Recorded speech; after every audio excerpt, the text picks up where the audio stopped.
From the very beginning, Jacques-Louis David announced himself through the only language he fully trusted: line, form, and composition. As a boy in Paris, he drew his way through school, filling margins and notebooks with sketches when his attention wandered from lessons that held little interest for him. His parents, practical people of their time, recognized the talent and hoped it might find a respectable outlet in architecture, a profession that combined artistic sensibility with the solidity of a trade. With the quiet persistence that would come to define him, he persuaded them to allow him to study painting in earnest, and so a career began. He entered the orbit of three prominent masters who shaped the foundations of his craft. Under their guidance he absorbed the conventions of French traditional painting, the rules of composition, the handling of light, and the deep grammar of classic forms. Jacques-Louis David, and set his sights on the Prix de Rome, the grand prize of the French Academy that sent its winner to Italy to study the ancient world first-hand. Jacques-Louis made 3 consecutive attempts to win the annual prize. His first attempts failed, which was a humbling experience for a young man of such obvious gifts, and the repeated disappointments cut deeply. Finally, in 1774, he was awarded the Prix de Rome on the strength of his painting of Erasistratus discovering the cause of Antiochus's disease, a subject set by the judges. He made the journey to Italy with his mentor, Joseph Marie Vian, who had just been appointed director of the French Academy at Rome, and what he found there altered the course of his life, and, through it, the course of Western art. The ruins, the sculptures, the stern and unadorned gravity of antiquity spoke to something already forming in him. Rome gave his instincts a vocabulary.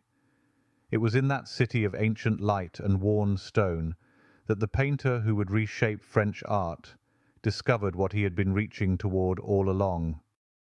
On his return to France, he brought Rome back with him, not merely as an aesthetic, but as a moral stance. The old order of royal patronage, powdered wigs, and decorative mythologies felt suddenly hollow against the stark republican virtues he had absorbed from antiquity. He began to paint pictures that argued. His canvases became statements of duty, sacrifice, civic courage, and the rights of free men. In a society already trembling with the intellectual tremors that would become revolution, he believed, with the fierce sincerity of a man who has found his purpose, that art could shape the conscience of a people. His great canvases of the revolutionary years, depicting Roman heroes, martyred friends, and the solemn ceremonies of a new republic, were not merely paintings but instruments of a new political consciousness. He threw himself into the cause of independence from monarchy with the same total commitment he brought to a canvas, becoming a voice in pictures for the age of reason and the rights of citizens. Yet conviction carries its own dangers. As the revolution devoured its own children, Jacques-Louis found himself on the wrong side of shifting allegiances. His associations, his votes, his name in certain ledgers, all of it placed him in a precarious position as the political winds turned. The same passionate commitment that had made him the painter of the Revolution now made him a liability. He was compelled to flee, eventually finding refuge in the Netherlands, an exile in his final years, separated from the country and the tradition he had done so much to transform. But exile, as it so often does, opened space for a different kind of reckoning. The distance from Paris stripped away the noise of politics and controversy, and what remained was the painter, the relentless, gifted, demanding painter who had never stopped working. In Brussels, where he spent his final years, he continued to teach and to create, and the studio he ran there produced talents of the first order. Among his students was Jean-Auguste Dominique Ingres, who would carry certain qualities of David's rigour into the 19th century and become one of its defining figures. The lineage of great painters that traces back through David's instruction is itself a kind of immortality. Art historians have long catalogued him under the heading of neoclassicism, and while the label is not entirely wrong, it risks obscuring what was most radical and most lasting about his contribution. His classical references were the vehicle, not the destination.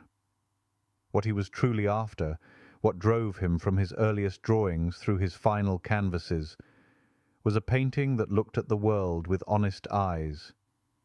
He had grown impatient with the mannerist tradition of lofty artifice, with figures that twisted and contorted for effect, with compositions that elevated theory above observation. He wanted painting closer to nature, more faithful to the actual appearance of things, cleaner and less adorned with inherited convention. This is where he wins the day. His insistence on close looking, on working from the actual rather than the ideal, on letting the beauty of the natural world speak for itself rather than forcing it through layers of theoretical transformation. This is what passed into the French tradition and gave the 19th century its direction. The long journey from his studios toward natural realism, toward unconvention, toward the painters who stood before their motifs and simply looked, is a journey that passes through David. France, in the wake of his influence, evolved into a cleaner search for the actual and the immediate, less dependent on theory, more responsive to the world as the eye encounters it. The heavy reliance on working more closely to nature and on honouring nature's own beauty for its own sake remains his enduring and great contribution to 19th century art. Not the marble heroes, not the political allegories, but the quiet revolution of the eye, the insistence that to look faithfully and to paint truly is enough. That conviction outlasted the exile, outlasted the politics, and outlasted the man himself. Jacques-Louis David truly helped the direction of painting, and his popularity remains. So with that, we hope you enjoyed this look at a brilliant painter and teacher. Also, don't forget to check the link below for our e-book series with more updates regularly. And thank you.